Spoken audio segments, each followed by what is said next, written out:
Our theme today is success in a challenging and, dare I say, ever-changing world.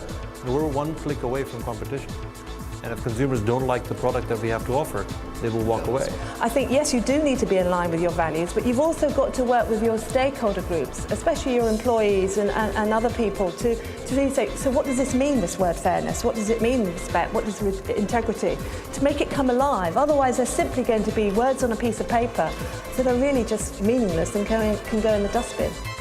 In the 1960s, some of us took LSD to open out our brains to a wider world. I'm not suggesting directors do that, but just wake up to the fact that if you look at Fortune magazine, if you look at Business Week, it's not just Director magazine which has been covering social and environmental issues and the entrepreneurs who are addressing them. I think my simple mantra would be, in the wider context, doing business ethically makes for better business. Business is legally a person, and a person without a conscience is a psychopath. I refused to let the negative thinkers bring me down to their level.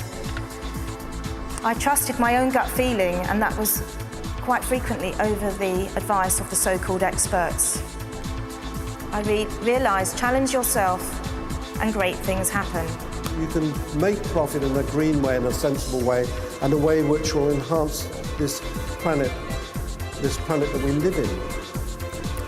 And I think we've only got a few years left before that tipping point comes. I believe we've got the ingenuity to save the planet. I believe that young people should be allowed to help in that process. I believe the very wealthy people, the multinationals, should strive to help this process.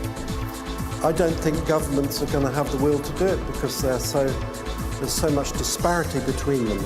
After 36 years of doing this, if there was a single lesson that I had learned, it was that when you're at that planning stage, when you have a brilliant idea or you're part of a group with a brilliant idea, you will always find the negative things coming up.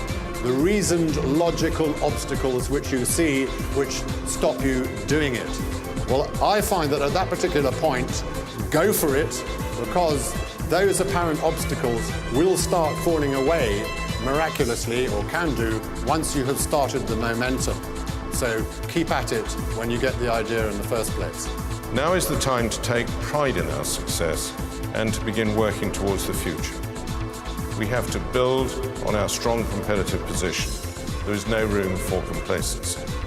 We have to deliver a long-term vision and strategic investment in our infrastructure, and we must nurture our culture of openness and innovation to anticipate what our customers want and compete for on the world stage. The truth is that a European law can cut red tape, not add to it. One common rule for all member states is simpler and more efficient than a complex web of different rules on the same subject at national and regional level.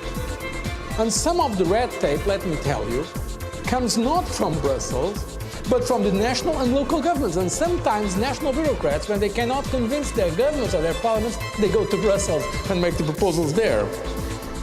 I want to just answer the 3 questions that I always get asked by men. Yes, I do wear the Ann Summers underwear. No, I don't personally test all the product myself. And yes, size does matter.